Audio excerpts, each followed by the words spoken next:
Here at Misano this weekend, it is McLaren Trophy Europe, and we are getting set for the second race of the weekend. Yesterday's race was a pretty lively one with some good, hard racing. One or two incidents that kept people busy into the night, just seeing if anyone was at fault or they were racing incidents. But a separate standalone qualifying session this morning has given us a grid on a very hot day indeed. 29.1 degrees outside, a track temperature of over 50. And it's really muggy, 71% humidity in the air. It's the last action on track of what's been a brutal weekend for teams, officials, marshals, cameramen, everybody out there. And for the 50 minutes ahead of us, McLaren Trophy Europe, the grid is formed. David Addison and Tommy Erdos are trackside, and looking down onto the grid, the car on pole position, that of Erik Behrens and Alejandro Geppert, who is going to be the start driver. Alejandro with a new set of tyres at his disposal for this. And he is going to be the driver who will do stint one in that pole car. Erik Behrens will be the co-driver. Let's hear from Erik. He's in the company of Nina Jade Paul. Well, Erik, you are the current leader of the Pro-Am Championship, starting at the front of the grid on pole today, which is absolutely ideal for you. What will be your approach to the race this afternoon? Alejandro will start. He made an amazing quali. We're so happy, Team Alfab, and he's a cool Viking. He will do it good and keep on, and leaving in P1 for me. And I will have a hard one, but hey, we fight, and hopefully we get to P1 in Pro-Am. That's our target for today. Yeah, absolutely, fingers crossed. I mean, conditions are tough out here. It is really warm. What will be your biggest challenge this afternoon? Yeah, it's really hot. You know, we're used to, it's 15 degrees in Sweden right now, so it's a special cold, but here it's 35. And yeah, it's a tricky track for me, but this is the third day, so this morning I made super laps, so I think we will have a good race. Oh, good luck. Thank you. There's illustration of just how hot it is going to be for them. Erik Behrens, former Swedish GT champion, experienced driver, and he is going to do the second stint in that car that previous McLaren Trophy Europe champion Alejandro Geppert put on a pole position. A very good effort from Matt Higgins, though, because he will be alongside in the car that he shares with the man from Trinidad and Tobago, David Coelho.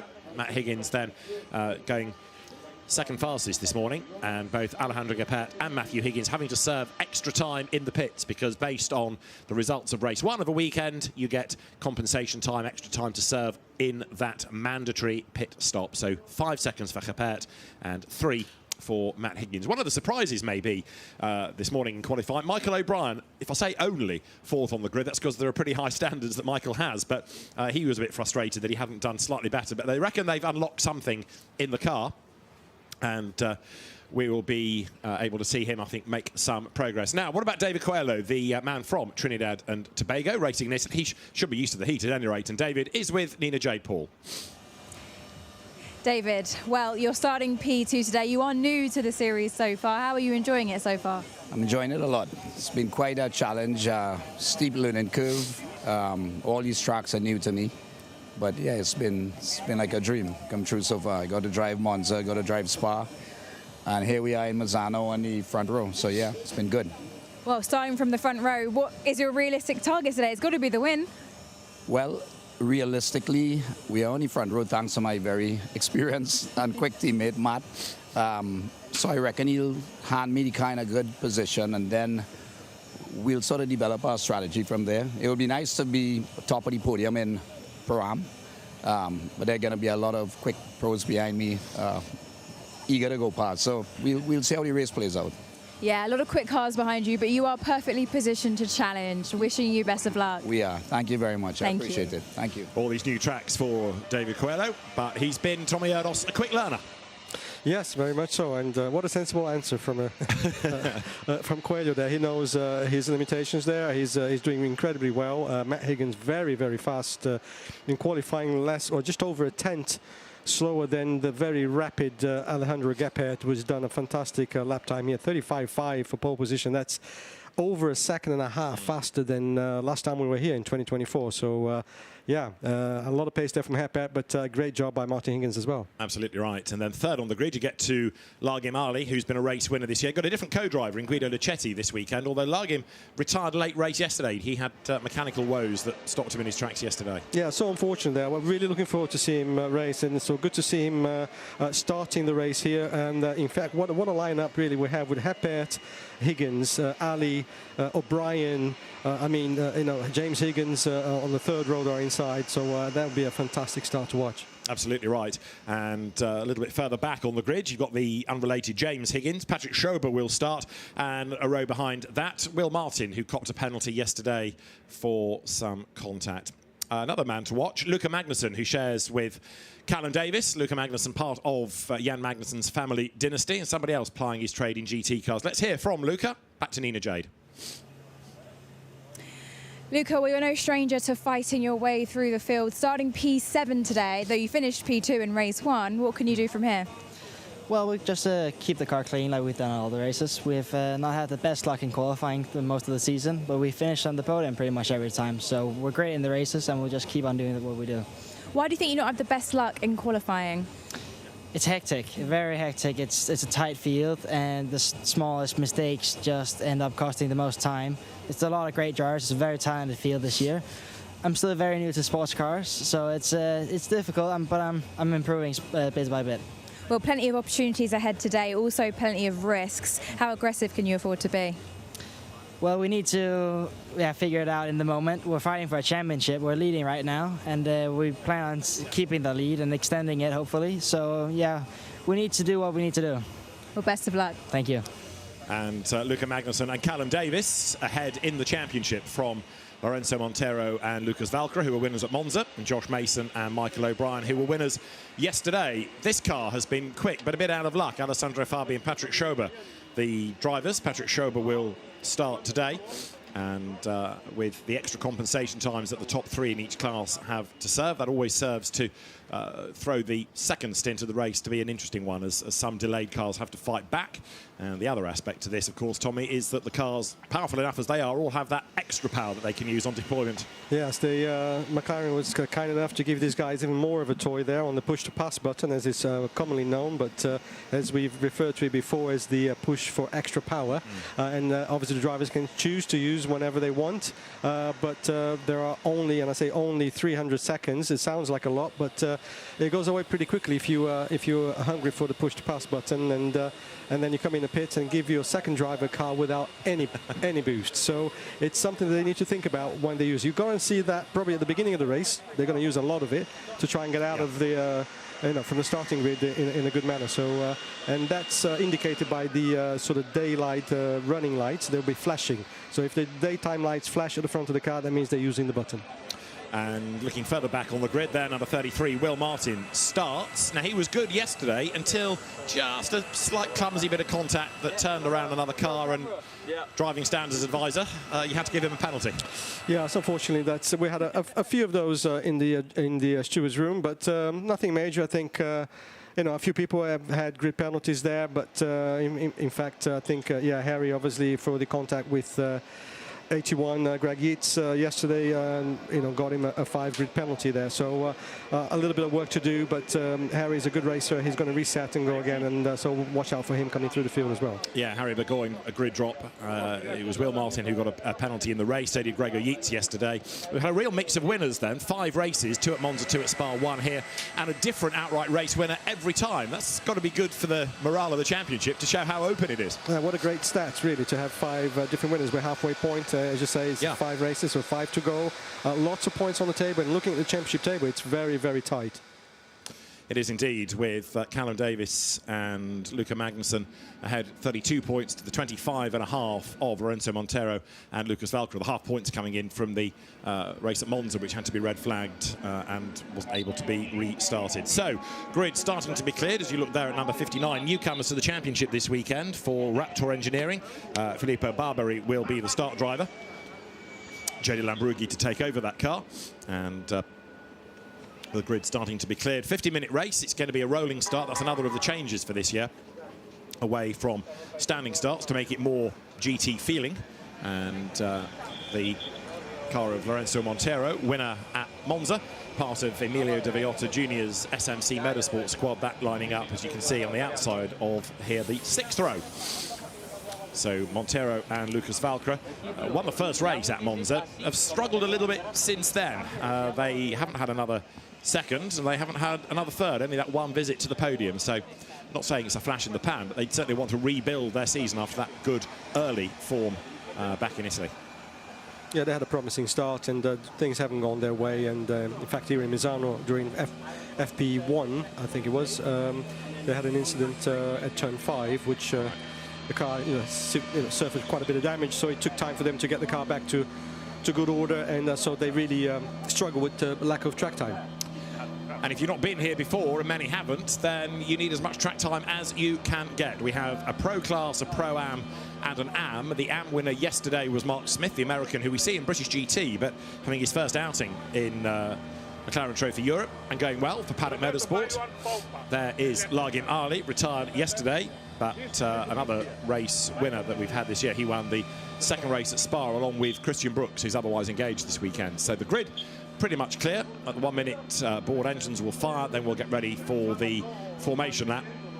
And although we've talked about many of the cars being double drivers, you don't have to have a co-driver, and if you're doing it on your own in this temperature, then you're going to know about it come the end of 50 minutes. That's right. It's you have the choice of being a solo entry, and as you said, Mark Smith, obviously just one driver doing the entire race, and also as a solo entry M driver, you have to stop in the pits for a little bit longer. Yep. So there's a little bit of a penalty there, which I'm sure he'll welcome the extra 3 seconds to try and cool down a bit before he goes out again. But isn't that sometimes the worst bit, because when you stop, you get all this heat, so you actually want to be moving to get some airflow. Absolutely, you're right there. It's the worst thing, really, because you get all that heat soaking coming in, and there's no flow because you're not moving, so there's no flow of air. So yeah, you're right. I think you want to really get going again quickly. Yeah, and actually these guys that are in the cars want to get on with the race because they've been sitting there getting hotter and hotter and hotter. They want to start moving. So yeah, you think it's a 50-minute race, but your stint could be only 25 minutes, let's say, in the car, but in terms of being in the car, it's a bit longer than that with the build-up to the race and this countdown. So the grid is now clear, and when we've had the 1 minute board, the last engineers will leave the grid. There you can see the car that won yesterday, Michael O'Brien and Josh Mason, and it's going to be Michael O'Brien to start today. Michael beating himself up a little bit, frustrated that he wasn't better than fourth in qualifying, because normally he is the man to beat in qualifying sessions. He's probably, it's still fair to say, the benchmark driver in this championship. If you can beat Michael O'Brien, you know you're doing a very good job. I agree with you. I think Michael is a guy that performs consistently at every race meeting, and the fact that he's on the second row of the grid there is probably due to something that wasn't quite right in qualifying. I think he has more pace in him, and hopefully they found whatever that is that was missing in qualifying. Yeah, Greystone GT, one of the top teams, the very experienced Jeff Kingston engineering the Greystone attack after a long spell. Former motorbike racer himself, but he's worked in GTs and touring cars, and goes back a long time. Engineering you, wasn't it, years ago in GT racing, Jeff Kingston? Many years ago. Many years ago, yes. Yeah, we're talking 1999. That's a long time ago. So he knows exactly what to do, and that was borne out yesterday with the win for Greystone. 1 minute to go, then engines fire, and then the grid will finally clear and we'll be good to go with the blankets across the front of the cars, the screen there to try and deflect some of the heat that's away from the Lorenzo Montero car. You can see at the very back Mark Smith, and then the one car on its own on the final row, the 10th row, Charlie Martin and Emily Bishop, the all-female crew. They had a problem also yesterday, lost a lap early on in the race. Yes, the heat is a real issue here at Misano, David, not only for the drivers in the cockpits, but the cars.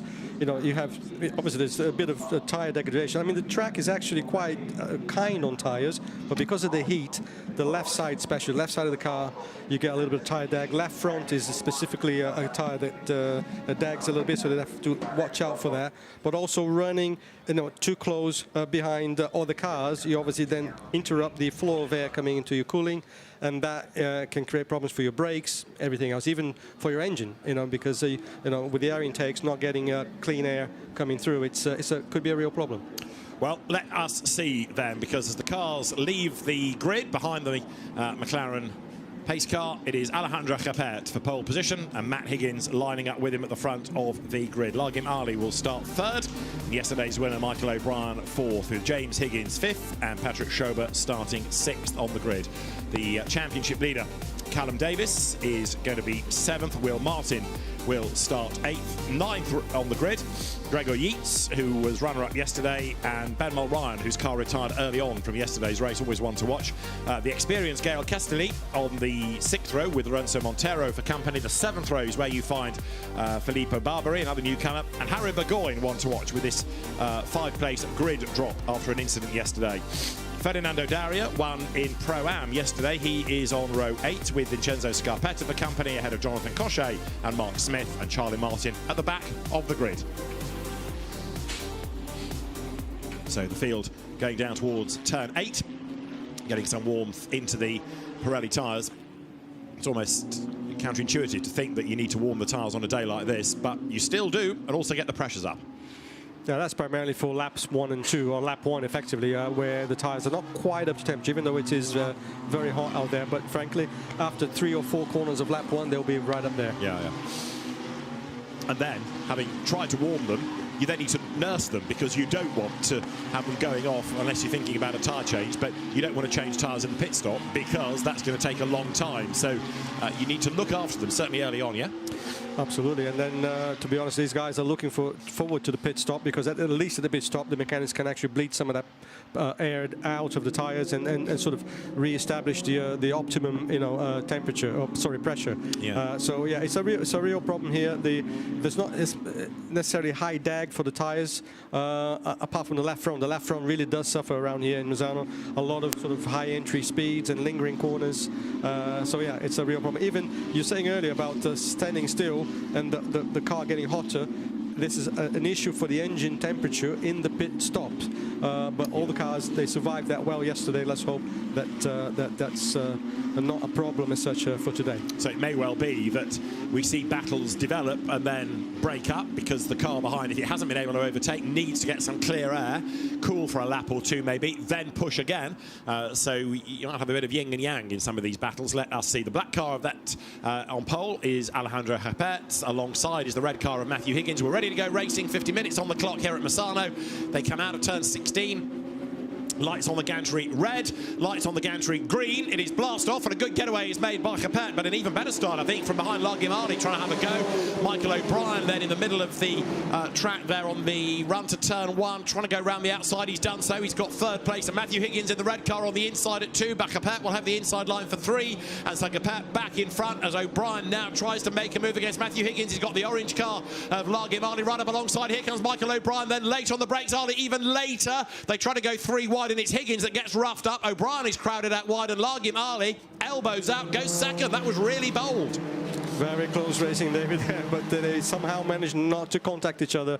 At least it looked that way from our angle, but yeah, great job there. 3 abreast. Here we go, but there's still 3 abreast coming into, is that 8? It is indeed. We're not done yet. Patrick Schober's white car there in on the battle as well, running in 5th place. But all of that has served to give Alejandro Geppert a massive lead already over Largim Ali in the orange car second. The Army camouflage livery, Michael O'Brien third then as they get up through turn 10 for the first time. 59 going through there. Filippo Barbari on the outside line.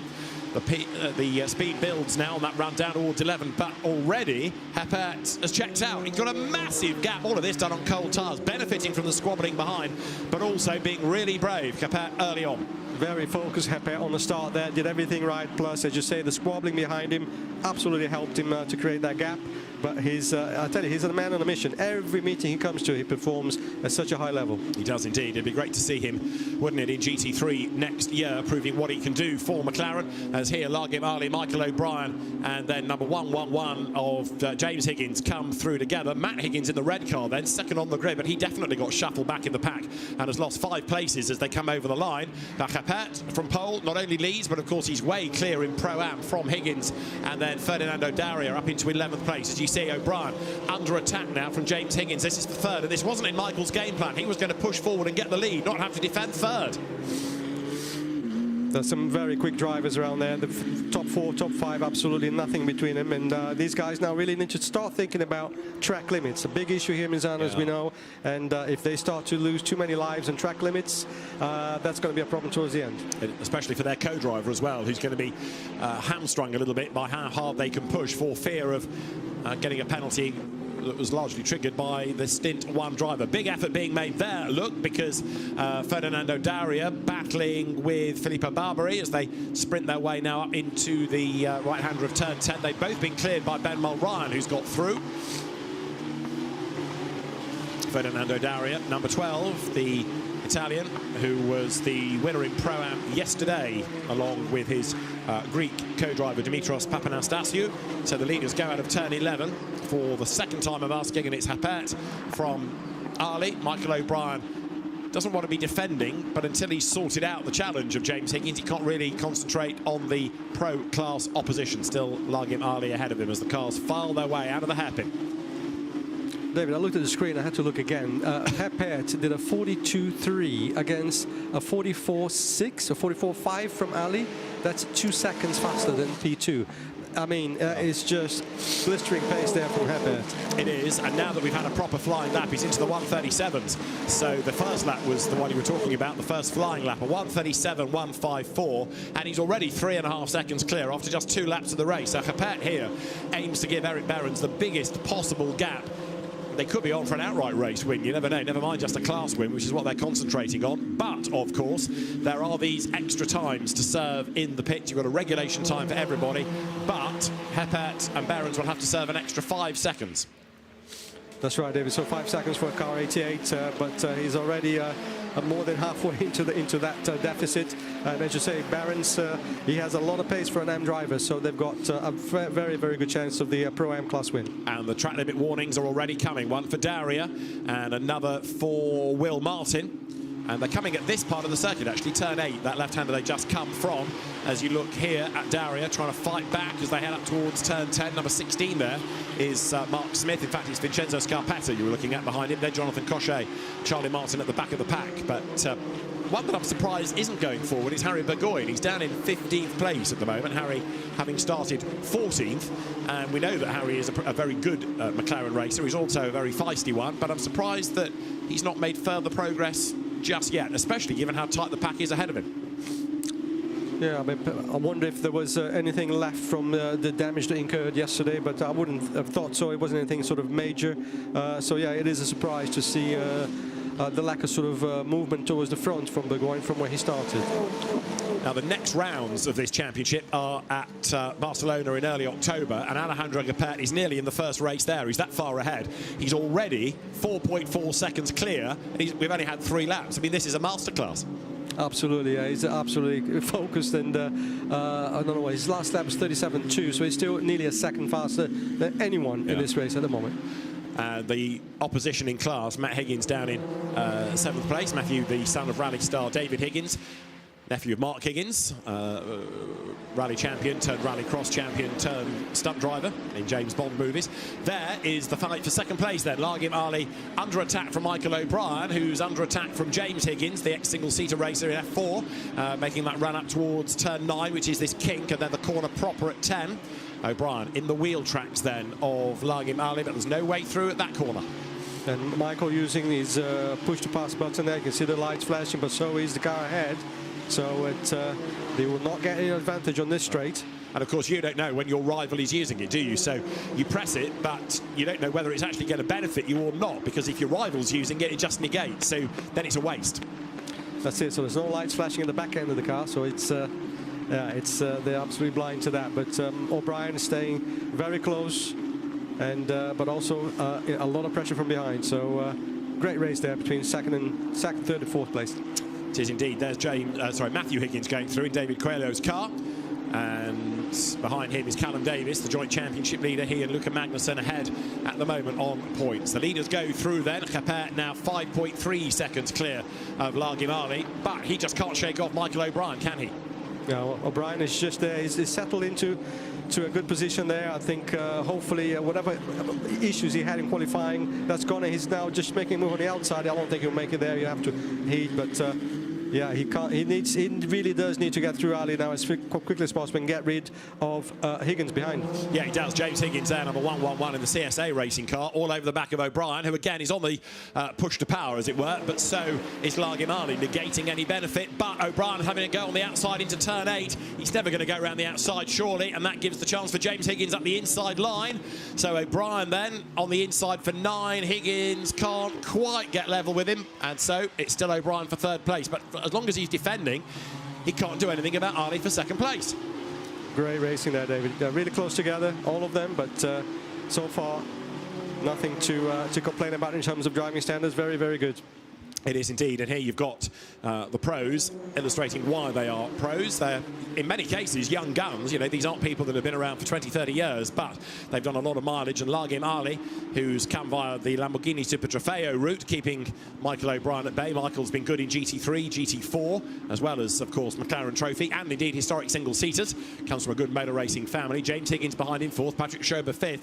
Unless we forget he's still here, this is Alejandro Geppert, who comes across the line, the Spanish driver, way out clear in the lead. The margin that he's got now, you can measure really through a calendar, not the stopwatch, because he's that far ahead. 6.6 seconds now he is to the good over Largimali here in 2nd place. Ali may argue that if he weren't defending from O'Brien, he'd be a bit closer, because he's obviously going slower by defending, but Geppert is just driving off into the distance. It's amazing the pace of Geppert at the moment. Yet again, another second and a lap faster than everybody else. So where he's finding that, God knows. But he's on a mission, this kid, and he's so happy at the Alfab Chem, and they're just gelling so well at that team. It obviously give him the right environment to perform the way he's performing. So it's great to see that. It is indeed, but it's also great to see this battle for 2nd place, with Largimali just keeping Michael O'Brien at bay, as the 4th placed car is that of James Higgins. Interesting though, isn't it? Patrick Schober 5th, dropping away. You might have expected him to be able to live with 2nd, 3rd and 4th whilst they've been squabbling like this, but actually Schober's starting to fall into the clutches of Will Martin's Greystone GT car. That's the turquoise car you can see in 6th place. They come down towards Curvoni, this kink at turn 11, and then it tightens at 12, and it tightens again at 13, and then the tightest is the hairpin at 14. This long sequence of ever-tightening right-handers towards the end of the lap. And there, coming up towards us once again, is the car of Largimali, still 2nd, and O'Brien isn't dropping away, but he just can't find a way through. There's the ultimate viewing experience up on the top of the crane, overlooking the last corner, through which underneath the fans goes Largimali. And that dot in the distance is the leader. Alejandro Geppert then has gone through. We've had just under 10 minutes of the race completed, and the margin now between the leaders, 7 seconds. Yeah, as you said, Schober dropping off a little bit there. He's about half a second or so slower than the cars ahead of him. 2nd, 3rd and 4th within a tenth of each other, and just pulling away from Schober now. Who in turn has got Will Martin behind. Don't forget Alejandro Geppert leading Pro-Am. Largimali in that orange car 2nd is the leading Pro. And your leading Am is Mark Smith, who goes solo. So he has a slightly longer pit stop, but he's got Jonathan Cochet, who years ago was a Formula 3 star, won at Macau. He is doing the chasing, these days graded as an Am. Then Charlie Martin 3rd in that class. So it is Geppert by 7 seconds, and Michael O'Brien dropping back a little bit on this lap. Now, I wonder if that's to get a bit of cool air into the front of the car. There's no point sitting tight up behind Ali and letting things overheat. If you are struggling to get past, let the car have a breath. That's a good point, David, and that's probably what he's doing, and he's watching his gauges and seeing things maybe going up in temperature. This is a real problem here in Misano with this kind of track temperature and ambient temperature. The brakes get hot, the engines, everything, so you have to really manage it. And that's the experience of O'Brien, isn't it? Whereas Alejandro Geppert has managed to get into clear air, clear track space, so it's a much easier task for him. As you see Ali then, this time with a little bit more of a cushion over O'Brien. Then it's Higgins in 4th place, gap back to Schober in 5th. I wonder whether he also has been just having a breather for a lap, letting his car cool, and then he can have another push. But I think maybe he's a bit too far back for the theory to hold water there. Then you've got Will Martin 6th in the turquoise car. The red livery is carried by Matthew Higgins. You've got to feel a bit for Matthew, because having been roughed up at the start, he's not been able to fight back, has he? No, that's it. Coming from a front row start to where he is now, he was definitely lost quite a lot of position there, and doesn't seem to have enough pace at the moment to get back to the front. Yeah, it's been a tough stint this for him. And Harry Burgoyne a bit further back has gained a place, up to 14th now, so he's back to where he started. He's just gone past Lorenzo Montero, his teammate, the SMC cars switching order. So Harry Burgoyne, from a good oval racing background, the Burgoyne family, he is making a bit of progress. But there's more to be done before he puts Will Aspin into that car. Will Aspin was one of the stars yesterday, wasn't he, with a really good first stint, but then sadly it all unravelled in the second part of the race. Burgoyne getting involved with Gregor Yates and doing some damage to the car.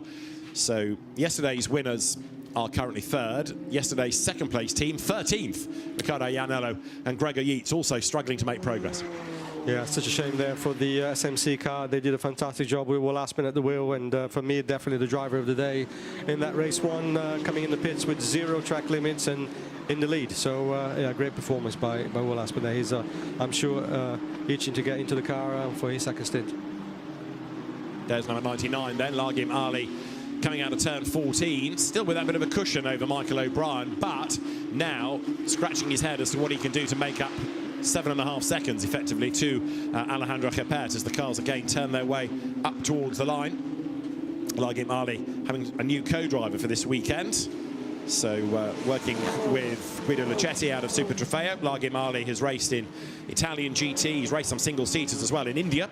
But it's been in GT cars that we've seen him most recently and doing very well. And he's also been one of the more impressive drivers within the championship this year.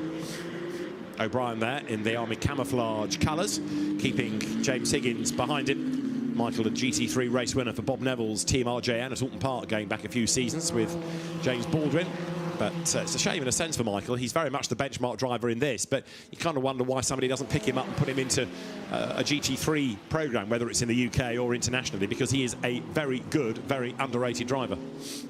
Absolutely second that, David. It's always a great performer, and it's great that he's out there. He's showing his quality, and yeah, so it's second season in a row that he's doing with McLaren. So it's no harm to him to have his name out there in this championship. Indeed so, and as Tim Mullen from Greystone was saying, you don't want to match Michael O'Brien. You've got to beat him to prove how good you are. So Michael remains the benchmark as he comes now once more towards the end of the lap. 11, 12, 13, this sequence of right-handers, each one tighter than the one before, and then up to the hairpin at turn 14. Now, we are about 5 minutes and change away from the pit window opening, so there may well be one or two of the drivers towards the back eager to get their stops out of the way, but largely, certainly as far as Pro-Am is concerned, you'll want your pro, like a Geppert, to go as long as possible to give the Am the best possible chance. O'Brien over the line there in third, and still that gap is widening. He's dropped another 0.3 on that lap, so it looks now as though Largim Ali is in control of this. It's not just Michael dropping back to let the car have a breather. Maybe he's struggling for pace, or if he was sat behind for so long early on, will he have overused his tyres? Yes. Sorry, just looking at the screen there as you're speaking, David, that a track limit warning there for Geppert, actually. Oh, okay. But I think he's still safe. There's only one. Yeah. Yeah, so he's only with one there, but I think he's allowed one, considering the pace that he's been putting on. So, yeah, that car's still safe on that score. We just need to be careful, obviously, when Eric Behrens gets in the car, that he doesn't use all of his lives left. Gael Castelli is on 4 already in number 555, the car that he shares with Lucas Leggeret. Battle on here, as you see the DTO car, that's Ben Mulryan, trying to stave off the attack of Filippo Barbary behind. Ben Mulryan up into 10th place, moving from Porsche to McLaren for this season. And as the race leaders dive down again towards the hairpin at 14, Largim Ali getting away, it seems, easily now from Michael O'Brien. That is a discernible gap, as it is equally James Higgins having fallen away from Michael. Yes, I wonder if all these guys really started to look at the temperatures and feeling that they're getting hot, that they need to have that distance between the cars to run things a little bit cooler, really. But yeah, they've kind of settled into a pace, and kind of maybe we'll see what happens on the second part of the race when the other drivers get in. Yeah, you may well be right about that. As you see there, Will Martin going through for 6th ahead of Matthew Higgins in the red car. Matt having another push. A bit further down, that's Monza winner Lorenzo Montero, having been passed by Harry Burgoyne. He's lost a lot of time. Vincenzo Scarpetta is the one behind. Next up, Mark Smith. But yeah, Montero having a tough time. That win at Monza gave maybe false hope. They've not been able to repeat that. So yeah, again, there was a car that suffered a lot with the lack of track time here at Misano, so maybe that's sort of playing a part in what's going on right now. It's a surprise, like you, surprised to see that car so far down, to be honest. yeah, agreed. As you look at Alejandro Geppert, just storming away up front. New team for whom he's with this season, going from SMC. New co-driver in Erik Behrens, but Alejandro Geppert, the McLaren Trophy Europe champion in 2024. He was a touring car racer prior to that, drove in TCR, but he's made McLaren Trophy a very successful stomping ground for him of late. And he goes up towards turn 12 right now in the lead in 88, then the Alfab car, and he's well clear within Pro-Am.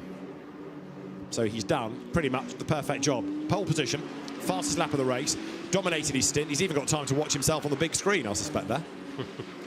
Yeah, it's a very smooth driver as well. You watch the way he handles that car through the corners. It's just there's no movement at all. Just it's like yeah, it's like running on a billiard table. Just very smooth lines, and it's like it looks easy, doesn't it, when you look at and when someone does it right. And the pace is just yeah, incredible. Still the fastest guy on track, even now, putting a 37.7 on the last lap. And he's the only one in the 37s. Everybody else 38s, 39s. So yes, we're going to have this car at a different pace in the second stint, but it's been a mighty opener by Alejandro Geppert. So for some, there's maybe one more lap before the pit window opens. But for Geppert, he's just got to keep pushing. The last thing he needs in his stint, of course, would be a safety car to undo the good work, but he has just pushed and pushed and pushed and pushed, and he's looking safe up front at the moment. Through turn 8 he goes, and he'll stay out for as much of that pit window as he can. That's it. So that's the game plan for sure, and maximize the speed and pace that he has at the moment, and he'll do that for the maximum amount of time and give Behrens as much of a lead as possible. With the opposition in Pro-Am being 7th, Matthew Higgins to give way to David Coelho, and then 3rd is Filippo Barbari, who will hand the car over to Jody Lambrughi. So Geppert, one of the things he might want to do in the pit stop is just find out if there's anybody else in the race, because he hasn't seen another car really for quite some time. He's been that far ahead of Largit Ali there, and I wonder whether Michael O'Brien might be coming back at him this time. It looks like the gap was down fractionally, but no, the Sector 2 split time would suggest otherwise. It's still Ali in control of that battle. Yes, we haven't had a leader have that kind of a gap for a while now. It's always been very close. So, yeah, so really enjoying a great opening stint there for Geppert and the Alfab team. The CSA Racing Team's garage, where its GT3 car nestles, welcoming the satellite team in McLaren Trophy Europe. So Geppert's got pretty much the length of the pit straight, and maybe a bit more now between himself and Largim Ali. And there, stationary, is that Burgoyne? The car has stopped, hasn't it? On track, that I think is coming out of 8, and or maybe on the back straight up towards turn 11. The pit window is open, but yeah, Harry Burgoyne's car stranded. He's trying to power cycle it back through. It is turn 8, but let's see, coming out of the corner, it's ground to a halt, and Harry Burgoyne is trying to sort of power it down, power it back up again, but this could be an issue for race control. And this is obviously why you know, we've been sort of saying why is he not making his way back up to the front of the field. So clearly he's had an issue there, and I'm thinking about Geppert. Obviously safety car might be coming out during the pit window. Is that a possibility? It is. Nobody has yet come into the pit, so we're still on that, if you like, level playing field. Sometimes race directors try and delay a pit window, but that's already been opened, so maybe you let everybody cycle through, then safety car it. But no, Trevor Williams, the race director, does it now, and so expect pretty much everybody to bail this time and get the stop done. But that's bad news for Geppert, because as soon as the car goes back on track, the traffic's going to be right up with Erik Behrens. It's good news for Largim Ali's co-driver, because when Guido Luchetti takes over, he'll be back at the races, and the same is true of Josh Mason, who'll take over from Michael O'Brien. And interesting that Geppert stayed out, maybe hoping that this is going to be a short safety car period and he can try and build a bit of a gap the other side of it. 100%, that's exactly what he's thinking now. It's and he knows that the car is just sort of stopped at the back straight, so that shouldn't take long to recover, and hopefully he'll be able to open up a little bit of a gap on whatever lap, you know, maybe 2 laps left before he has to pit.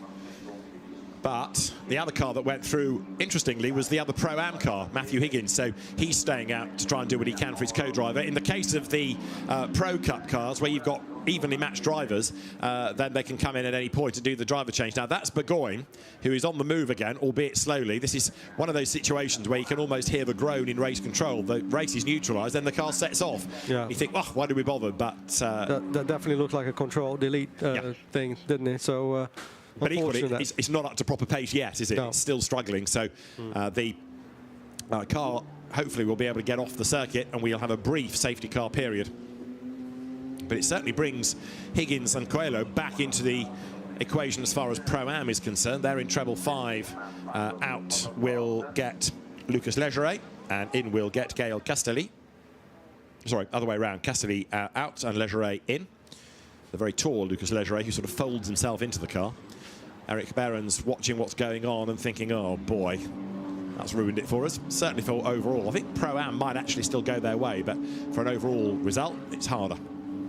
It definitely opened up the fight in Pro-Am for sure for the second part of the race. So, but yeah, what a bummer for them, isn't it? I mean, with a, what was it, about 8 seconds lead they had at that point? Yeah, if not more. It was certainly a big, big gap, wasn't it? So there, Carl's rejoining. As you see, 99. That now is going to be Guido Luchetti. And also coming back out, number 111, Edgar Pierre behind the wheel of it. There's Alessandro Fabi and Josh Mason. Don't forget, some of those cars also had to serve extra time in the pits, like that one. Mark Smith, as a winner yesterday, he had an extra 7 seconds. So it's going to be a really jumbled order when we have the cars going back out again. And the safety car peels back in. So it was a very brief safety car period, and now Geppert's got to push again to try to build some of that lead back up. He's helped in a sense, isn't he? Because while he's been on the track, even at reduced speed, others have been stationary in the pit lane. Yeah, so he's got a clear track ahead of him for sure, and but the only problem is this little red car right in his mirrors, so he needs to kind of get a gap again and build up a little bit of a lead to try and give Behrens some kind of a lead in the pits, really. And it's good news, that safety car for Higgins, because he was a long way back, wasn't he, after being roughed up on the first lap of the race. But now he's fighting back. But I think Geppert is going to be able to build a small gap by the end of this. Harry Burgoyne has made it as far as the pit lane, but I rather suspect that's the end of the race for him. As you look at the leaders then accelerating down now towards turn 8. Geppert trying to rebuild some sort of gap. He's not going to get 9 seconds, clearly, but he wants whatever he can get over Higgins. Mark Smith's car just up the road ahead. So actually, we've only got these two that haven't served their mandatory pit stops yet, and they are Geppert and Matt Higgins, and they'll possibly be in this time around. Maybe they can squeeze another lap, maybe even 2, but certainly Geppert's trying to rebuild whatever cushion he can. The problem now, David, is that Geppert actually, I said he had a clear track ahead. He doesn't. He's got a lot of cars ahead of him now, so he will get into a lot of traffic situation. It may be wiser to actually pit if he doesn't want to get bulked up in the traffic ahead. And the other thing in all of this that Matthew Higgins needs to be mindful of, he's on 5 track limit warnings, as you see there. Treble 5, Lucas Legeret trying to squeeze his way past Hugo Back, I think it was. Further back, you've got Cedric Lima in number 63 there, the white and red car. Matthew Higgins goes for the pit lane, so that takes him out of that battle for now. But he's not giving David Coelho much in terms of room to manoeuvre, is he? As another car is in trouble there. Slow into view is number 96. That is Emily Bishop. Having run a little bit wide, Emily co-driving with Charlie Martin. Ben Mulryan has handed that car, the GTO entry, over to now Aston Miller. You're looking at Josh Mason, who's aboard number 1. So quite a lot of shuffling in the order. In real terms, you've got Luchetti ahead of Edgar Pierre, ahead of Patrick Schober's car, now Alessandro Fabi at the wheel of it. And this battle is Will Martin, Hugo Back in 33. Hugo has taken it over versus Legeret in number 555. Replay of a spin. That was Cedric Lima going around. Lamborghini Super Trofeo champion a few years ago. And Hugo Back, another ex-Lamborghini racer, losing out there. Lucas Legeret, very experienced GT3 driver. Lucas goes all the way around the outside and picks up the place. That was a good move there around the outside against a rapid Hugo Back. So, yeah, very, very good move there. I think it was Matthew Higgins coming in the pits in that lap. I think it was the right thing to do because he saw there's a lot of traffic ahead of him. He would have lost more time had he not done so. So now puts David Coelho into that car. It'd be nice if we could hear from the pits as to what exactly it was that stopped Harry Burgoyne in his tracks, because that was a real shame. Not only a quick driver. So here is now Guido Luchetti aboard number 99. He has replaced Largim Ali behind the wheel of that car, coming out of turn 5, then flicks left at 6, way up the curb. These really low, flat, motorbike-friendly curbs encourage you to do that. Yeah, it does, but you have to watch the curbs on the exit, because there is very easy to go on track limits. That's exactly, well, it's one of the really hot spots for track limits there coming out of 6. So, everyone seems to be okay there on track limits this far into the race. Up towards then turn 9, the little kink, goes Guido Luchetti. Goes into the kink and then turns through turn 10, ready to accelerate. Relative pace of this car, now we've got to compare with Alejandro Geppert and see whether this is going to be back in the mix in terms of an overall position. Remember, it was running in 2nd place before the pit window and before that brief safety car interlude. But as yet, of course, Geppert has not boxed, he's not pitted, so it's a phony gap at the moment. And we understand it was a radiator issue for number 68, the Harry Burgoyne car, so that's why it stopped and limped back to the pit lane. Yes, Geppert obviously trying to maximize his time in the car to try and eke out a little bit more of a gap, having sort of lost all of that with the safety car. So there's the picture of the car there with the leaky radiator. Not a good sign. No, I wonder what caused that, whether it was something flicked up that damaged it, or whether it was Harry banging over the curbs that's done the damage. Either way, it's out of the race, as you've got Alejandro Geppert yet to pit with 1 minute and 45 seconds of the window remaining. Guido Luchetti is 2nd then, having replaced Largim Ali. Edgar Pierre is 3rd, having replaced James Higgins. Alessandro Fabi 4th, having replaced Patrick Schober. And Josh Mason in for Michael O'Brien, 5th, that car with a longer pit stop. 6th is Leggeret, 7th is Back, 8th is Miller, 9th is Riccardo Iannello. And Luca Magnussen then, the championship leader, 10th, having taken over from Callum Davis. So the battle that we're looking at here is that between Mason, Leggeret, Back, Miller, Iannello. And it is, yeah, Lucas Leggeret at the head of that pack. Let's get to the bottom of Harry Burgoyne's travails then. The Scottish driver is with Nina Jade. Oh, Harry, such an unlucky weekend you've had here at Misano. We believe it's a radiator issue, is that correct? Yeah, Stoners came up and hit the radiator, and it started off with a really big oversteer moment, so I thought we had a puncture. But then when we came into pits, we seen that it was a water leak, so the water was going onto the back tyre, making us obviously lose grip in the rear. How do you reset now, looking on to the next round? Well, we've got a big break now, so just enjoy my time off and spend some time with family and stuff, and just help my little brother with his racing. Thanks for talking with us, Harry. Just bad luck. Yeah, the Burgoyne family, as I've been saying all season, with a massive history, great success on ovals through stock car racing. The extended Latka family, demon in stock rods, non-contact, theoretically, hot hatch racing, and the current Burgoynes on the ovals doing great things in Formula 2 stock car racing. However, back to the plot in hand, you've just seen there Erik Behrens taking over from Alejandro Geppert, so that car then now has to serve the mandatory stop, and very wide there is that Leggeret that's gone off the circuit. It is indeed in treble 5, so that was a mistake made, but he's giving the places back, or has he got a problem? I think he's got a problem. That's more than just self-censorship, isn't it? Because he's slow and not really responding. So is that a brake issue that's put him off the road? We'll find out. Back into the race comes Geppert now, or at least, sorry, comes Behrens in the car that was started by Geppert. And I think that may well have dropped him down the order relative to others. We'll check in a second as to where Guido Luchetti is aboard number 99.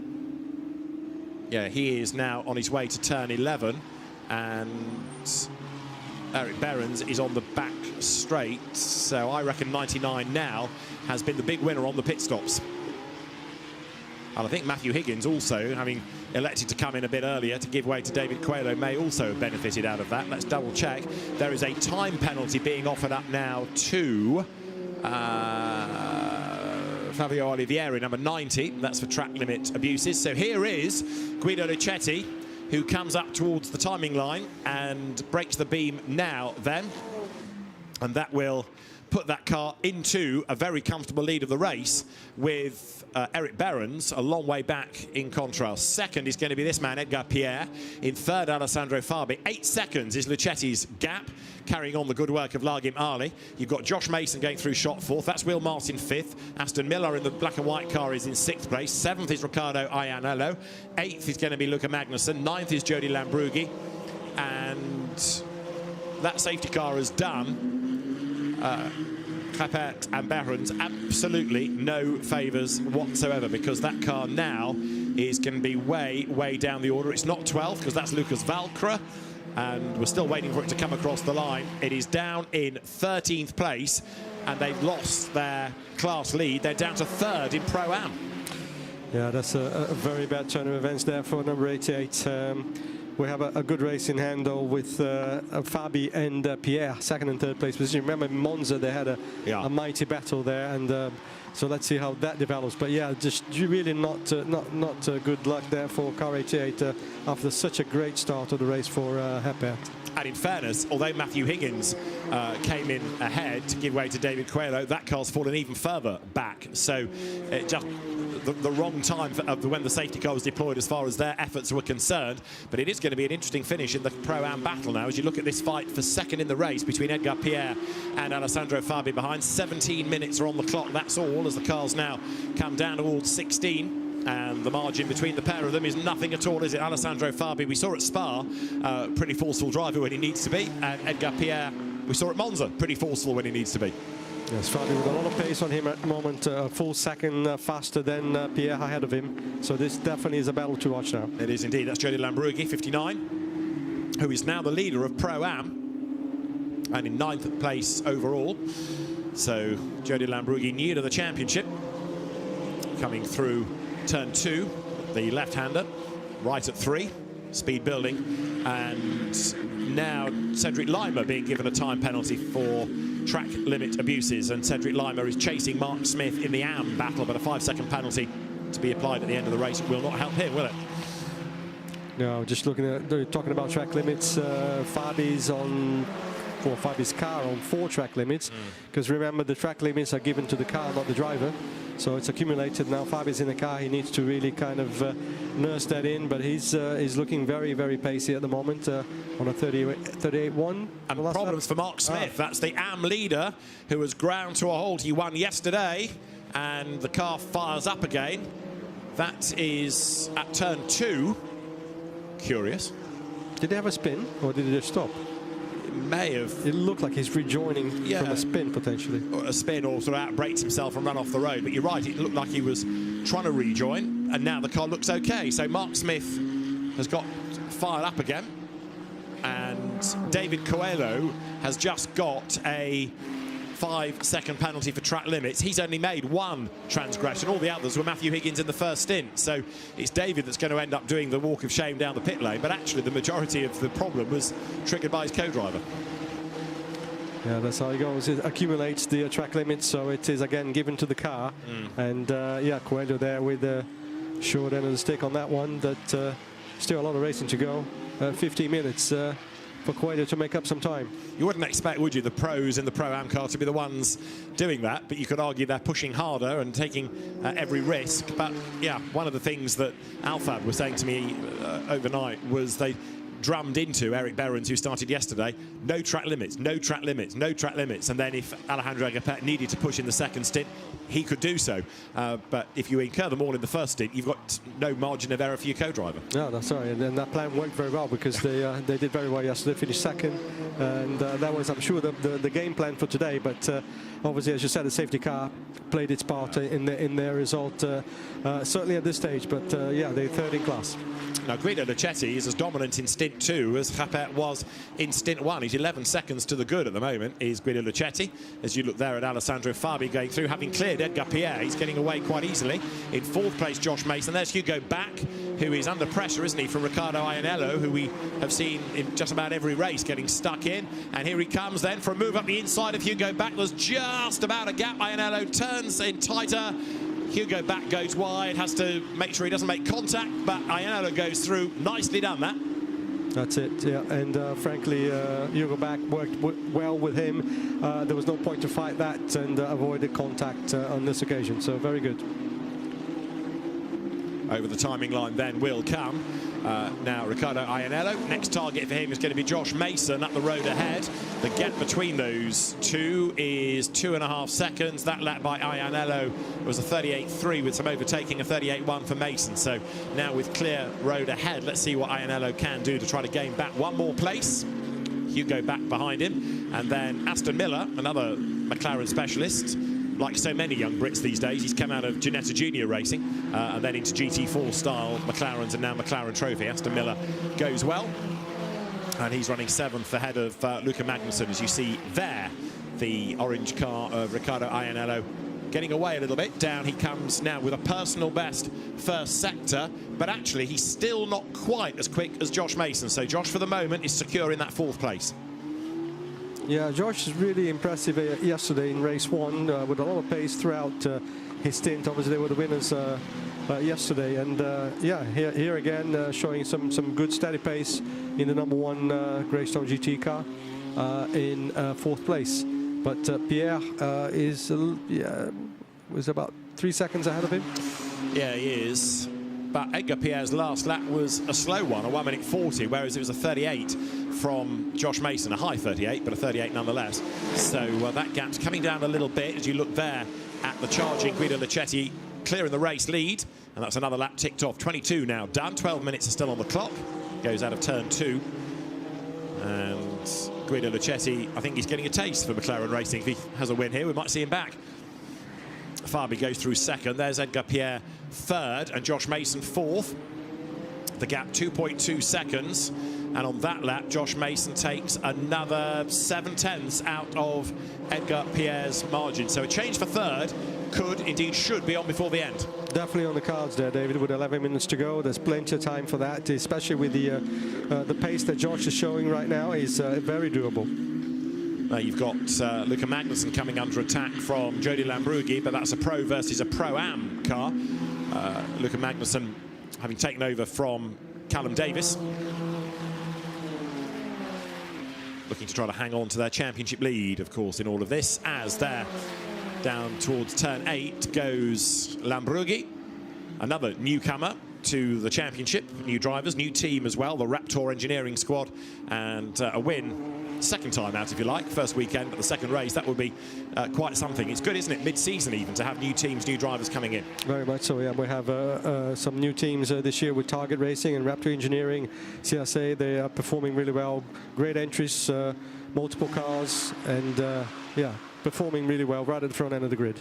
We saw Lucas Legere off the road to be down at turn 2. That's another car that's gone to the pit lane, and I fear into retirement, because he's been stuck there now for a handful of laps. As you see the leader go by, Guido Luchetti putting another lap on the Emily Bishop Charlie Martin car. That is 3rd, Edgar Pierre, and being caught, yes, by Josh Mason. Look, that gap last time was 2.2 seconds. This time, as they go over the line, Edgar Pierre to Josh Mason is 11:10, so it's halved. And Mason for 3rd before the end of the race is on. 10 minutes to go. He should be able to do this with ease.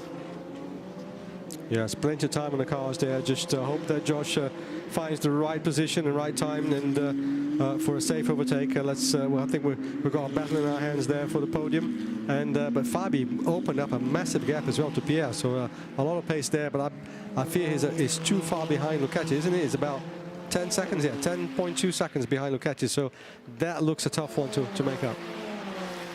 Yeah, I think Luchetti is pretty safe, isn't he, up front? But as far as 3rd is concerned, Edgar Pierre, another driver that we've seen racing in GT-style cars for a few seasons now. He's coming under attack. Edgar Pierre has raced in the Le Mans Cup. He's raced in the NLS, but started off in single-seaters, Formula 4 in France, Formula Regionale as well. And Josh Mason, another ex-single-seater racer, is doing the chasing. Josh raced in that MRF Challenge in India, also raced in the GB3 Championship in the UK, and did a bit of racing in FIA F3, FIA F2, did some in America, but last year made that decision to switch to GT cars and try and plough his furrow in this branch of the sport. Look at the way he closes under braking now onto the back of Edgar Pierre. So Josh Mason now not only taking the fight to him, he's taking Riccardo Iannello along for good measure. So Edgar Pierre here vulnerable. He might lose 2 places before the end if he's not careful. Yeah, Mason needs to be careful as well, because Iannello, as we know, very, very racy. Yeah. A lot of pace, especially towards the end of the race there. You saw Josh Mason there using his push to pass, so he's still got push to pass left, in his toolbox. So, but I wonder how much the others have for the end of the race. So they're going through is 81, which is the car of Riccardo Iannello in 5th place. In Pro-Am, it's still Lambrughi ahead of Papanastasiou, and Eric Behrens a distant 3rd after that dominant first stint, but with the timing of the safety car and their timing of their pit stop. So the Alfab car now 3rd in class. Iannello out of 6, clock with 8 minutes to go. And is this Mason's chance to challenge at the end of the straight down to turn 8? As you say, he's got to be mindful of where Riccardo Iannello is now. So Josh Mason all of a sudden finds himself in a big pressure situation, trying to attack, trying to defend, tight line out of 8, but he's not going to be able to make the move on the outside at 9. Question is, can he swing to the inside at 10? He thinks about it, but Edgar Pierre knows exactly what is coming. Mason, really, the question I suppose is, can he get 2nd before Iannello has a go at him for 3rd? That is the problem with Iannello, very racy behind him. He needs to be careful, otherwise he'll lose that position before he gets past Pierre. He really does need to find a way through Pierre now. So here they come up through turn 13. Then Iannello dives to the inside line and through he goes. That was bold and brave, and it's worked beautifully. Riccardo Iannello, great move and no hesitation. Committed, through he goes. That is the move of the race. That was a great move by Iannello there. Very clean, just saw the opportunity, put it there, and he's ahead. So. Yeah. And that car's come alive, hasn't it? With all due respect to Gregor Yates, we didn't really focus on it much in the opening stint, but Iannello dispenses with Mason, and straight away he's on the lights trying to distract Edgar Pierre coming down towards turn 1. So Riccardo Iannello up in a 4th place. There, 6th is Hugo Back. Behind him, 7th is Aston Miller. But Edgar Pierre really feeling the pressure now as Luchetti leads by nearly 13 seconds with 6 minutes and change on the clock. But a beautiful move that by Iannello. Absolutely, just really, really classy move there, and made it, put his car exactly where he needed to be, showed enough of his car to claim the corner, and yeah, just textbook. Very nicely done indeed. As here, down towards turn 8 goes Edgar Pierre, who does go defensive. So Iannello has to go wide into the corner. But can he then get the switch back to the inside through, which will be the outside for 9? Or is he going to stay tucked up behind and make the move to the inside of the kink at turn 9 itself? He wants the inside for 10. He ain't going to get that, so he's going to have to go the long way round. And Iannello is brave enough to try it. Then just rotates the car, looks for the gap on the inside coming out of turn 10. Look at the way Pierre goes defensive, defensive, defensive, puts him on the grass, and Iannello says, oh no you don't. He keeps on coming, elbows out, Iannello goes through, and he deserved that, because to be crowded onto the grass at high speed was no laughing matter. But Riccardo Iannello keeps his foot in. Edgar Pierre falls back behind him, but yeah, you could either say that was hard racing or pretty dangerous, depending on your point of view. Let's put it that way, David. We'll be looking at that for sure later on. And, but what a great move again from Iannello. Very hard but clean racing from Iannello. Really deserved that position. And yeah, so now Josh Mason, who had more pace than Edgar before, he still needs to find a way through. Here he is again. That, yeah, it did look like a little bit forceful, that one. We'll definitely investigate that for sure later. But for now, what a great move from Iannello. Dare I slightly facetiously suggest that he gained an advantage by being off the track, because he was on the grass and he still got 2nd place, but he was put on the grass. Now, Riccardo Iannello then up into 2nd place, because Alessandro Fabi, who was running 2nd, has just pitted. So Fabi has got a problem. He'd been given a 5-second penalty for track limits anyway. So now Riccardo Iannello is up into 2nd place. Edgar Pierre is 3rd, and there is Fabi clambering out of the car. He was saying yesterday he wasn't feeling very well, and I wonder whether it's fatigue again, because he looks absolutely spent there. It could well be that he hasn't quite recovered from yesterday. What a shame that he had so much pace there. A podium would have been such a good result for him after yesterday. But you know, Josh Mason now really need to be careful about Hugo Back's right up his backside, and yeah, he could be losing another position there if he doesn't get through Edgar. Yeah, interesting, isn't it? Josh struggling to find a way past, whereas Iannello's way of doing it really incisive. Here comes Josh Mason trying to get up the inside, but he just can't do it. Edgar Pierre able to repel that challenge as they come again down through the 11, 12, 13 sequence. 4 minutes are on the clock. So unless Guido Luchetti has a problem, he's good for the race win, but for third, it's any one of these four. And confirmed from the pit lane, it is Alessandro Fabi feeling unwell that's brought that car into the pit lane. So, yeah, you can see the way the team was helping get his helmet off, get him some air as quickly as possible. So, real shame that for Alessandro. It is, because his pace was, you know, you can't question his pace. He's a fast lad. He's always been quick. And let's hope that he gets fully recovered and in full strength for Barcelona. Really looking forward to seeing him perform and, you know, in the way he can, really. He's a very fast lad and, yeah, deserves a better result than this weekend. Agreed. Hugo back all over the rear of Josh Mason, who doesn't crowd him, but he was trying to go to one side of the racetrack. Suddenly discovered Hugo back was there. Hugo round the outside of Josh Mason here. Look, coming off turn 5, and Hugo back goes through on the inside at 6. You don't see that many overtakes there, but he's done it. Nicely done. And straight away, Hugo back defends and uses the push to power away. And look there, Aston Miller has got past Mason, and Aston Miller comes up to have a go at Hugo back round the outside, going into turn 8. Great racing this, and Aston Miller gets run out wide, so he has to slot back in behind. Josh Mason tries to retaliate, but he's the one that's really lost out here, isn't it? Having been shuffled down the order. Josh Mason now down to 6th.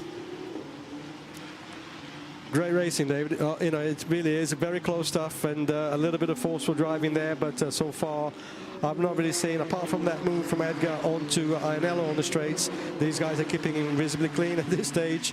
Yeah, just very entertaining to watch. It is indeed, as there the field again bouncing over the curb up through turn 12. Titans at 13, hairpin at 14. That then is the race leading Guido Luchetti, who is a country mile ahead. He's doing an Alejandro Geppert in a sense by just being out on his own, dominating the race. And he's got time for one more lap at the end of this as he comes now up towards turn 4. In second place, Riccardo Iannello. Third is Edgar Pierre. Fourth over the line is back. Fifth is Miller. Sixth is Mason. And as they drop through turns 2 and 3, look, there's the back-marking car of Emily Bishop ahead. That's going to get out of the way, no doubt, on the way up towards the next double apex right, turns 4 and 5. And a big flash of the lights there from Edgar Pierre to say, come on, hold your line, get out of the way, which Emily Bishop does. Also, Hugo back goes through, Aston Miller goes through, and now Josh Mason will go by as well. Yes, I wonder if there's any issue with car number 1, Josh Mason's car, because he was right up there fighting with it and then lost 2 or 3 positions and doesn't seem to be able to get back onto the back of Aston Miller's car. I mean, he's there or thereabouts, but it just seems to lack a little bit of pace. Yeah, you're right, and especially bearing in mind all the squabbling ahead, you'd anticipate that would make life easier for Josh to be able to close then. So Hugo back versus Aston Miller, back in that turquoise car. Behind for DTO, the black and white colour scheme carried by Aston Miller as they come out of turn 10. So Guido Luchetti, the race leader, is up at 14 now, ready to start the last lap. And again, defensive driving. That was back defending from Miller, who didn't fancy the foliage, so he backed out of it. Stays on the tarmac and lives to fight on up now towards turns 12 and 13. Yeah, different this time because Hugo Back was fully ahead of Aston Miller in this occasion, so he had the right to sort of close the door on that one. And but yeah, Aston Miller very racy again behind Hugo Bax. This is not finished by any means. And also, Josh Mason has now come back at them, hasn't he? He's a little bit closer again to Miller as the leaders have gone on to the last lap. So Guido Luchetti through, Riccardo Iannello through, and then 3rd, 4th, 5th, 6th up towards the line. It's still Pierre from back, from Miller, from Mason as they all go by. But some really good racing we've had in McLaren Trophy Europe once again. And there is Hugo Back's car, number 33, the Greystone entry, looking to try to get 3rd place. But Edgar Pierre just being able to defend, isn't he? He's managed to sort of steady the ship, as it were, now. Yeah, but they've got a lot of laps still to go, and Hugo Back's now right up the back of Edgar Pierre. They're coming into 5, exiting 5 onto the 6. If he gets a good exit out of here, he'll have a bit of a stretch before he gets to turn 8.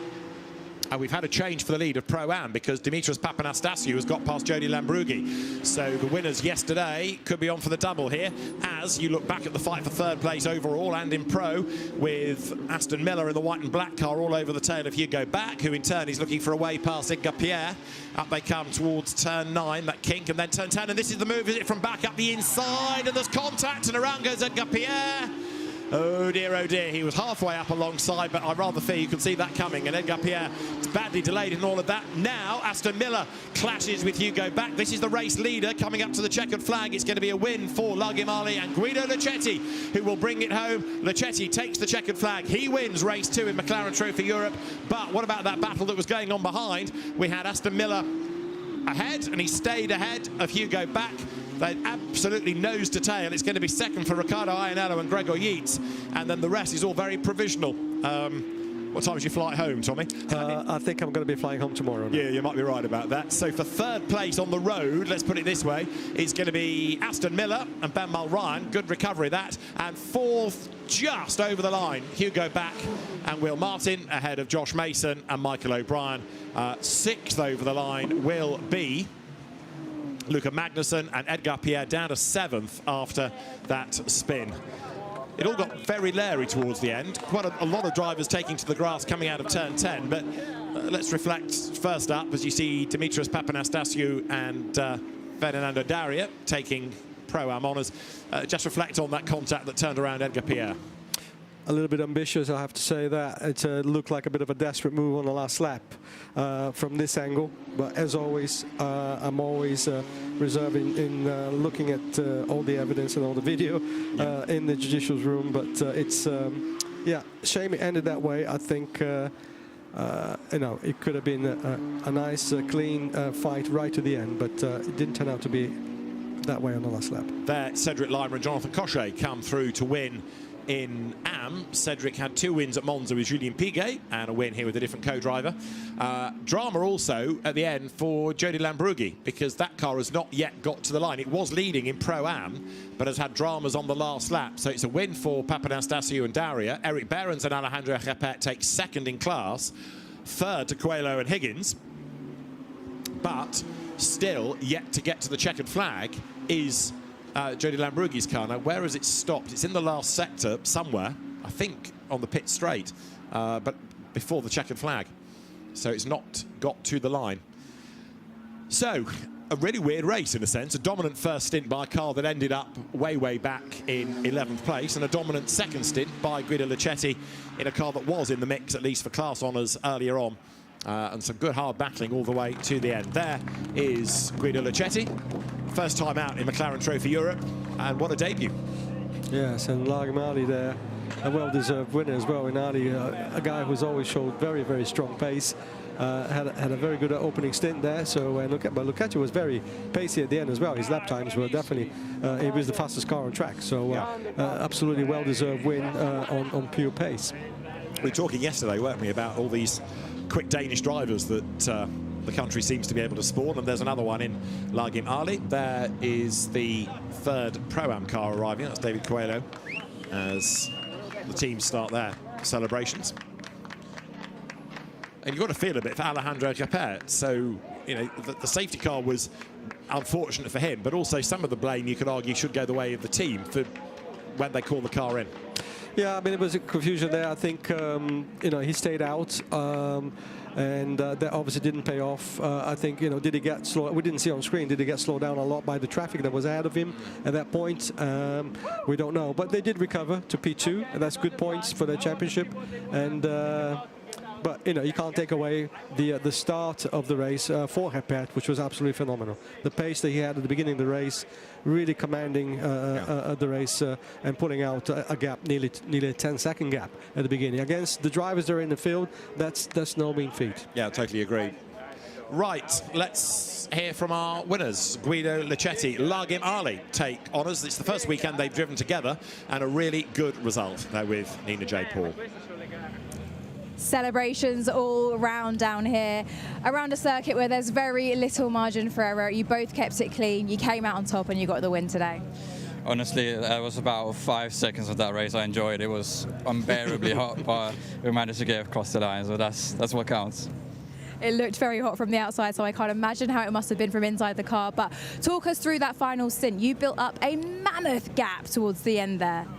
Yeah, first of all, I can confirm what he said about the hot weather. And I also like to thank the team for fixing up the car before quali and before the race, of course. And yeah, I just drove how I knew, how you should drive. And nothing, I managed to pull that gap. I didn't know about it. Nobody told me in the radio, so I just kept pushing like you should. And I'm happy for the result. So thanks a lot, McLaren, and thanks a lot, Target. Congratulations to you both. Enjoy this. Thank you very much. Guido Leccetti, race winner. And as I say, coming into the championship to stand in for Christian Brooks. But let's hope we see more of him, because that was a very, very good effort indeed. Winning in the end by 22.8 seconds. Dominant indeed, but that doesn't really tell the whole story of the race, does it? No, absolutely. It's lots of little chapters within one race, and but still a lot of entertaining battles throughout the field. And yeah, so good. A great start again for Geppert and the Alphab team, looking very strong at the beginning, but then the safety car came out, and that really did him no favors, and but they'll come fighting again in Barcelona. Yeah. And anyway, they're still leading the championship. They've done a good job today. So Misano, at the end of a busy weekend of action, takes a big, deep breath. The drivers will make their way to the podium very shortly. And Guido Leccetti and Lagim Ali heading for the top step. Let's hear from our AM winners. Jonathan Cochet, Cedric Lima winning in AM. Pro-Am to Dimitros Papanastasiou and Fernando Daria. So we'll try and get to our class winners next. And Nina Jade Paul down in Parc Fermé. Right, let's get back to the pit lane and catch up with our next brace of class winners. Thanks. Yes. Well, I can see you are visibly exhausted. Drink some water, you'll definitely need it, but how happy must you be to get this win, firstly? Yeah, it was fun. Cedric called me last week or 2 weeks ago to do the race. I said, okay, he's a friend of mine, so the goal was to enjoy the race, enjoy Misano. And yesterday we are not lucky. We broke something on the car, and at least today we did the job. Cedric did an amazing job on the wheel, and no, that's fine. We first and having fun. Yeah, I can see the emotions. You're both very happy. Talk us through the amount of work that it takes to put this win together. Je vous réponds en français. En français? Ouais, très dur. Très dur, trop chaud pour moi. Et, mais bon, je suis content. On m'a pas averti que j'avais une pénalité. Donc je suis content qu'on ait gagné. J'aurais été un petit peu énervé qu'on me dise que j'ai perdu à cause d'une pénalité. Mais bon, ok. Congratulations to you both. Thank you. Cedric Lima reflecting on the fact that it was very hot in the car, that he got his penalty as well for track limit abuses, but it was worth all the hard work coming home as a class winner. Mark Smith ending up 0.3 of a second behind, but of course Mark Smith was another driver that copped a penalty during that race, and of course had his problem by going off the road down at turn 2. It's rather a battle-scarred car, that, isn't it, from the AM winners? That's not how you looked at the beginning of the race. Cedric Lima and Jonathan Cochet. Then Jonathan, a good single-seater driver many, many, many years ago. So, provisional results, depending on what happens in the stewards' room. Guido Leccetti and Lagim Ali, the winners. From Ricardo Iannello and Gregor Yeats, and then Aston Miller and Ben Mulryan third. Hugo Back with Will Martin's assistants fourth. Josh Mason and Michael O'Brien fifth, ahead of Luca Magnussen and Callum Davis. For seventh, it was Edgar Pierre and James Higgins, eighth to the combination of Flavio Oliveri and Vincenzo Scarpetta. Lucas Valcra and Lorenzo Montero up from nearly the back of the grid to be ninth, and Dimitris Papanastasiou and his co-driver Fernando Daria get 10th, and win Pro-Am from Eric Behrens and Alejandro Geppert. Third Pro-Am, David Coelho and Matt Higgins. The winning AMs, Cedric Lima and Jonathan Cochet from Mark Smith. And third in AM, Emily Bishop and Charlie Martin.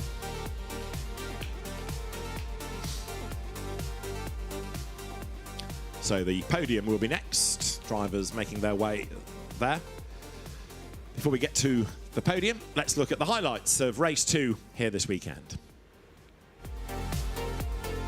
Race 2 for McLaren Trophy Europe began with Alejandro Geppert on pole position, running side by side with another of the Pro-Am entries, Matthew Higgins. Higgins ran a little bit wide coming out of turn 3, and that put him very much in jeopardy at turn 4, where Michael O'Brien got rather involved with the car of Lagim Ali. Ali got himself up to second, and Higgins got crowded out over the curbs.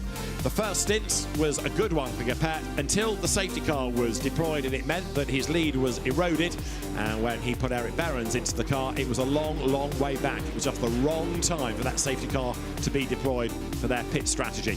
Cedric Lima had a spin, but was still able to recover and win the AM contest. There's also a spin for Emily Bishop rejoining in the car started by Charlie Martin.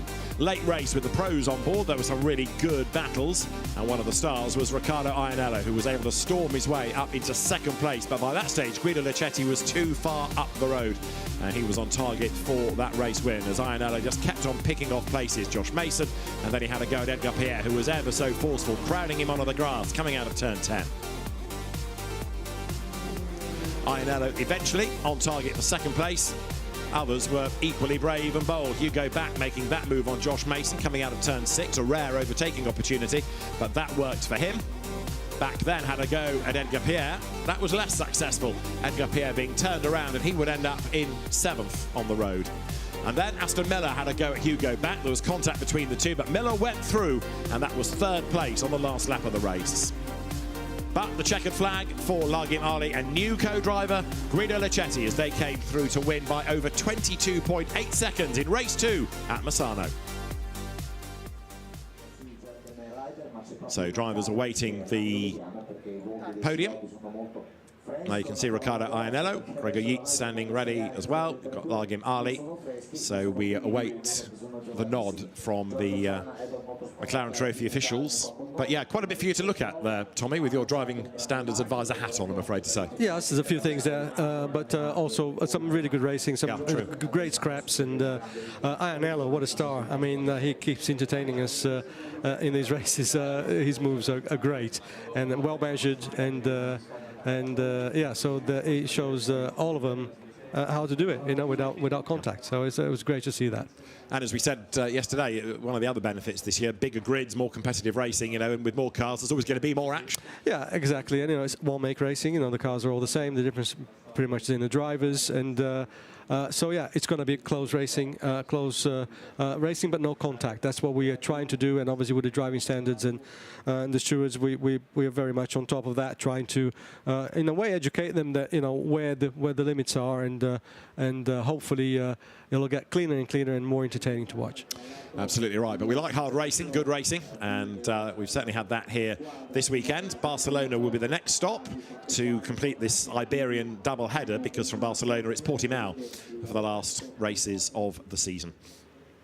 Right, the podium awaits, so can't be far off, I think. We've got the drivers there. We await the nod to get the first of the podiums underway. And Guido Leccetti, Largim Ali will be for the top step.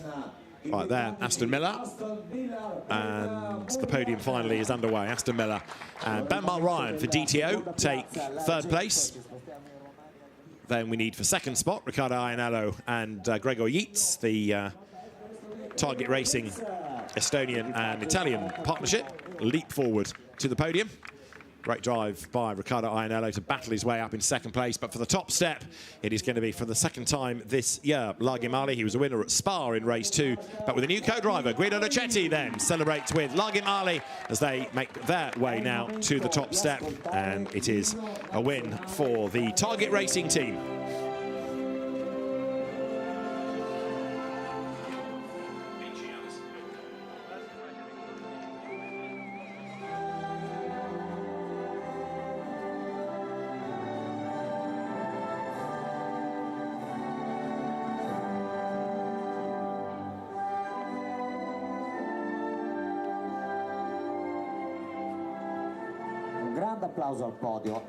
So the victorious Largim Ali and Guido Leccetti then celebrate the race win, and Giorgio Sana steps forward to present the trophies. And I think Giorgio, who's relatively new to the McLaren family, is going to be very proud of how this championship's evolved this year. I sure hope so, yes. Giorgio Sana, the head of motorsport for McLaren, great to have him on board, and very instrumental in bringing new drivers to the championship, really.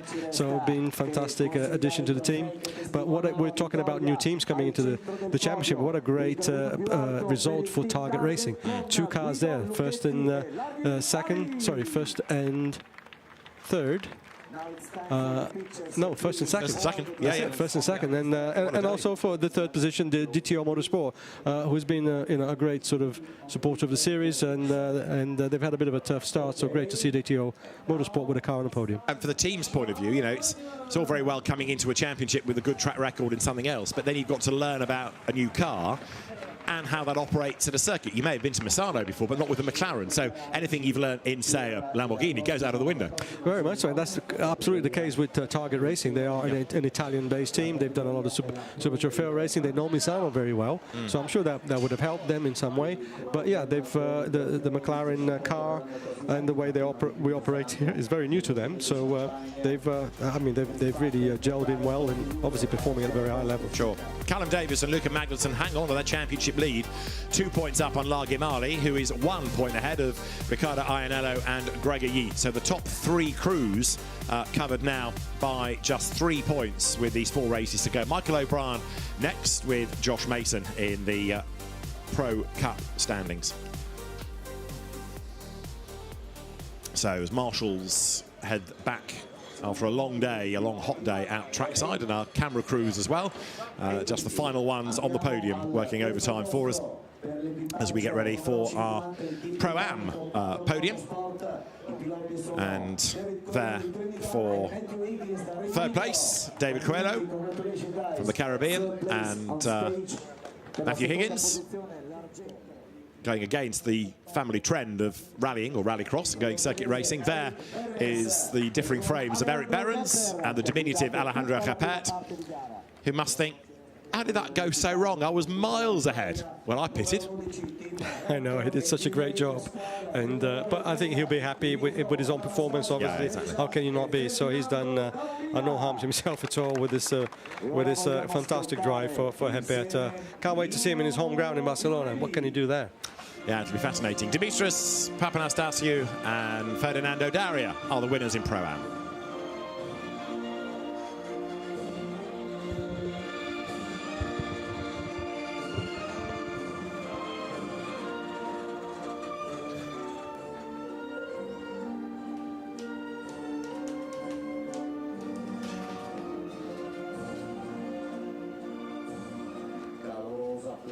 So for the Pro-Am winning team, which is the Italian Raptor Engineering Squad, so the national anthem plays and the trophies presented to our third place crew. You've got to feel a bit for Matthew Higgins as well, because had he not got duffed up at the start, that could have been a different story. But then we could sit here all day with ifs and buts, couldn't we? Yeah, that's it. I mean, he certainly had a lot of pace in qualifying. He was only a tenth away from Geppert, so yeah. And that's that shows how quick he is. I mean, Geppert is setting an incredible pace.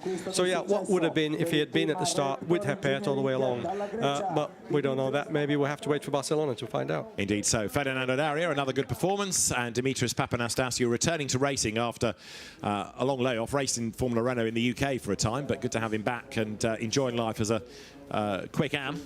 There, everyone huddles together on the podium. Alejandro Geppert squeezes in at the far end, and then the champagne awaits for the drivers if they so desire. But I think they're going to keep that rather than spray. One big glug for Ferdinando Daria. So, good racing within Pro-Am, and it's Erik Behrens and Alejandro Geppert ahead in the championship. That win has certainly helped Papanastasiou and Daria, who are a little bit nearer now, just 11.5 points back second. Matthew Higgins and David Coelho third, from the absent Ron Trenka and Jon Lancaster. And that graphic also shows how many drivers we've had dipping in and out over the course of the Pro-Am season. But Erik Behrens and Alejandro Geppert, Dimitrios Papanastasiou and Ferdinando Daria are the consistent ones who have been there scoring points. Yeah, Dimitrios Papanastasiou and Ferdinando Daria, they've been, as you say, very consistent, every race scoring high. Yeah. So Behrens and Geppert, they have to watch out. And there's 4 races to go. So plenty of points to be had. So the championship is by no means finished, and they need to fight for it. Very true. And then we've got the AM podium, where in the end, Cedric Lima and Jonathan Cochet, despite the spin and some penalties, were able to prevail and take the win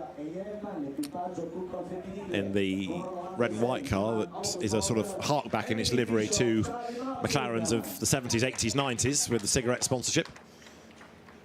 Third in the class to Emily Bishop and Charlie Martin. Tough weekend, but a podium result. Then for second, Mark Smith, winner yesterday, but problems today. We had that car stationary for a time at turn 2, struggling to get back up to pace, but Mark the American, first time out in McLaren Trophy Europe. You normally see him in GT3 McLarens in British GT, but doing more mileage, which can always help. So Mark shakes hands and then awaits the winners there.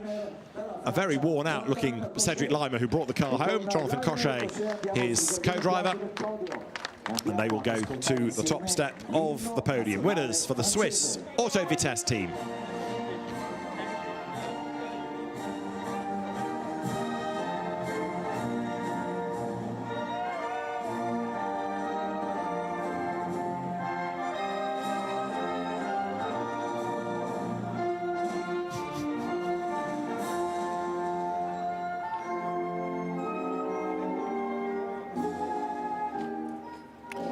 I'm not entirely sure Cedric Lima was expecting a French national anthem as a driver from Switzerland and a Swiss team. So, wrong flag, wrong anthem, never mind. Somebody once said to me at Alton Park when the French anthem was played for Alain Menu, it's close geographically. I don't think Alain appreciated it either. They're the trophies then to Charlie Martin and to Emily Bishop. And for second place, Mark Smith. But then the trophies will go to our category winners, to Cedric Lima and Jonathan Cochet. And the AM category, all about drivers enjoying themselves, and good to have Cedric Lima, who has raced precious little other than Lamborghinis over the years, coming to do something different for a change. The orange overall suits him. Yeah, I agree. I agree. He's been a regular in Lamborghini Super Trofeo for probably about 2 decades. And yeah, coming to do something different in the sport. So well done, Cedric Lima and Jonathan Cochet. Somebody else we don't see very much of racing anymore, but it's good to have him on track this weekend. So, all in all, good racing, hard racing all weekend. Yes, as always, McLaren Racing One Make Series always gives us plenty to cheer for and enjoy the close battles. So we hope for some more of that in Barcelona. Indeed, and we'll be there in October. Long break before that. Charlie Martin leads the AM class from Cedric Lima, then Emily Bishop, then Mark Smith. Drivers dipping in and out in AM, so you haven't got the regular partnership scoring together, but a real mix of drivers. Charlie Martin, the AM Championship leader. So, McLaren Trophy Europe at Misano. Good racing all weekend, and the story will continue in early October in Barcelona. We'll see you there.